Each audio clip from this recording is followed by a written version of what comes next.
ठीक है, तो मैं इधर दिखा देता हूँ। मैं ये एक्चुअली पहले 15 मिनट की लिमिट थे, इस वजह से प्रॉब्लम हो गई। ठीक है ना, तो मैं एक्सप्लेन करता रह गया, रिकॉर्ड ही नहीं हुआ है ना। सीन ये है कि जैसा मैं बोल रहा था कि या तो एच आएगा या फिर टी आएगा। पहला एच आ चुका है ना, इधर मैं हाईलाइटर ले लेता हूँ। ठीक है, तो पहला एच आ चुका। अब अगला या तो एच आएगा या तो टी आएगा। ठीक है, सिंपल सा चीज है। अब एक एच आने की वजह से एक टॉस तो जो मेरा एक्स्ट्रा लगा वो लग गया। भाई एक टॉस लगा ना मेरा, क्योंकि एच आया है, तो ये एक एच को लाने के लिए एक टॉस तो मेरा वेस्ट हुआ ना, तो वो एक टॉस हो गया। लेट्स से अगला मेरा एच आ गया। ठीक है ना, यानी कि एच था और वापस अगला एच आ गया। तो भाई एच और एच यही तो अपने को चाहिए था, यही तो अपना डिजायर्ड आउटकम था।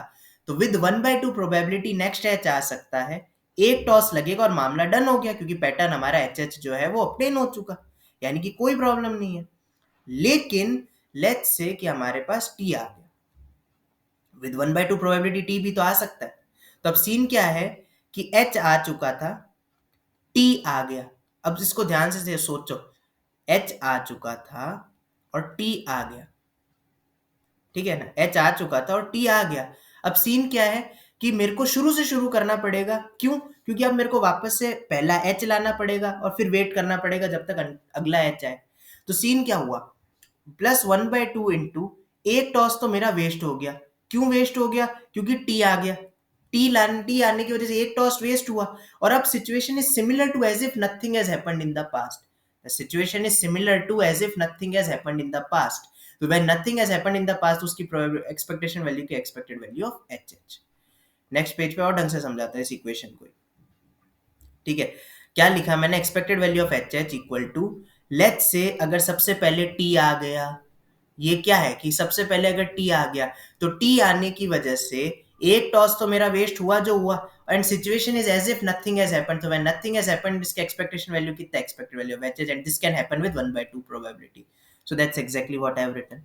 Now what is this? 1/2 into एक टॉस जो मेरा लगा वो लगा क्योंकि एच आया है सबसे पहले, तो एक टॉस मेरा वेस्ट हुआ। प्लस अगर अगला एच आ जाता है तो एक टॉस लगेगा और एच आ गया विद 1/2 प्रोबेबिलिटी, और एच एच हमारा पैटर्न ऑब्टेन हो गया। तो मामला डन है, मामला सॉर्टेड है, मामला सॉर्टेड है। लेकिन यदि टी आ गया, तो टी आने की वजह से मेरा एक टॉस जो वेस्ट हुआ टी आने की वजह से, and situation is as if nothing has happened because we have to start from scratch. That is expected value of H. so when we solve this equation we get expected value of hh is 6। ठीक है, और समझ आएगा अगर अगला question देखेंगे, that is expected value until pattern H T appears. अब अपन H T को देख रहे हैं। ठीक है ना, we are looking for H T. H T के लिए सीन क्या है? Same, expected value of H T equal to, with 1/2 probability H भी आ सकता है एंड विद 1/2 प्रोबेबिलिटी टी भी आ सकता है। लेट्स से शुरुआत हुई टी से, तो अगर टी आया तो एक टॉस हमारा वेस्ट हुआ क्योंकि टी आ गया। टी को लाने की वजह से एक टॉस हमारा वेस्ट हुआ। Plus situation is as if nothing has happened. So when nothing has happened, तो सिचुएशन क्या है? We are starting from scratch, and scratch से स्टार्ट करने पे एक्सपेक्टेशन वैल्यू के expected value of H T. अगला केस है विद 1/2 प्रोबेबिलिटी, लेकिन एच भी तो आ सकता है। तो लेट्स से सबसे पहला एच आ गया। ठीक है, सबसे पहले क्या? एच आ गया। तो अगर एच आ गया तो अगला एच भी आ सकता है एंड अगला टी भी आ सकता है। लेट्स से अगला टी आ गया, तो अगला अगर टी आ गया तो विद 1/2 प्रोबेबिलिटी टी आ सकता है। एक टॉस लगा मेरा और मामला डन हो गया, क्योंकि एच टी पे मैं अब स्टॉप कर सकता हूँ ना, एकदम तुरंत मैं स्टॉप कर सकता हूँ कि अब मेरे को ज्यादा कुछ भी सोचने की जरूरत नहीं, I am done with the stuff.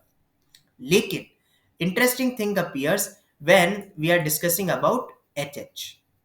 H H interesting कैसे है मैं बताता हूँ। एच एच इंटरेस्टिंग ऐसे है, पहला एच आया, दूसरा एच आया। अभी तक तो अपन देख रहे थे कि अपने को शुरू से शुरू करना पड़ रहा था जैसे कबाड़ा था, लेकिन इधर अपने को शुरू से शुरू करने की जरूरत नहीं है। क्यों? क्योंकि आप देखते जाओ, अगर मेरा तुरंत एच एच एच आता जाता और लेट्स से टी आया, ठीक है, तो क्या मेरे को फर्स्ट एच को लाना पड़ा? जैसे एच टी जब मैं एच एच के लिए देख रहा था और एच टी आ गया था, तो अब शुरू से शुरू इसलिए करना पड़ रहा था क्योंकि वापस से पहला एच आना पड़ेगा और फिर पहले एच के आने के बाद अगला एच आना पड़ेगा। लेकिन इधर सीन क्या है, क्योंकि for every next toss the first H is already available. First H is already available. I am just waiting for the toss until T appears. I am waiting until T appears. I don't need to start from scratch. मेरे को scratch से start करने की जरूरत नहीं है। Scratch से start करने की जरूरत मेरे को नहीं है। क्यों नहीं है? क्योंकि मेरे पास जो स्टार्टिंग एच है वो ऑलरेडी अवेलेबल है। मेरे को जस्ट ये चाहिए कि भाई टी आ जाए। जैसे ही टी आ जाएगा मेरा एच टी पैटर्न ऑब्जर्व हो जाएगा और मामला डन हो जाएगा। और इसी वजह से मैंने यहां पर, अगर आप देखोगे, ये नहीं, यहां पर एक्सपेक्टेड वैल्यू ऑफ टी लिखा है। मैंने क्या लिखा है? एक्सपेक्टेड वैल्यू ऑफ टी लिखा है। क्यों लिखा है बताता हूँ, एक सेकेंड और। ठीक है, हाँ तभी टाइम है। ठीक है, तो समझे नहीं समझे? नहीं समझोगे, वापस बताता हूँ, वापस नेक्स्ट पेज पे डिस्कस करते हैं। क्या बोला मैं? एच आया, एच आया और टी आया। मैं यही तो बोल रहा हूँ कि जब पहला एच आया, अगला वापस से एच आ गया। लेकिन क्या मेरे को शुरू से शुरू करना पड़ा? नहीं, I was just waiting until T appears. Scratch से स्टार्ट करने का क्या मतलब है? Situation is as if nothing has happened, but no, this is not the case. Already the first H has happened for the next combination. Already the first H has happened, and now I am just waiting until T appears. ठीक है, consecutively जब H आते जा रहे हैं तो मेरे को शुरू से शुरू नहीं करना पड़ रहा, because for every next pattern that I am going to check, the first H is already ready. I am just checking if the next one is T or not. If next one is not T, then definitely next one would be H. So the first part is already ready. First part already ready, and now I am waiting for T to appear. कुल मिलाकर के scene ये है कि एक toss तो जो मेरा वेस्ट हुआ एच के आने की वजह से, वो ठीक है। प्लस अब मेरे को वेट करना पड़ेगा until the first T appears. और मेरे को पता है until the first T, until the pattern T appears का क्या होता है? Expected value of T. और अपने को पता है ये वैल्यू 2 होती है, पहले अपन कैलकुलेट कर चुके हैं।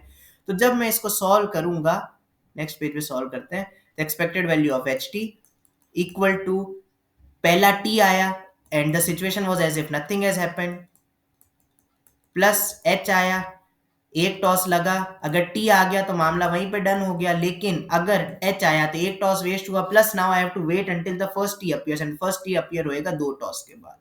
तो when we'll solve it, will get expected value of H T equal to 1/2 plus 1 by, इसको इधर ले जाए, इसको इधर ले जाएंगे तो ये बाय 2 हो जाएगा।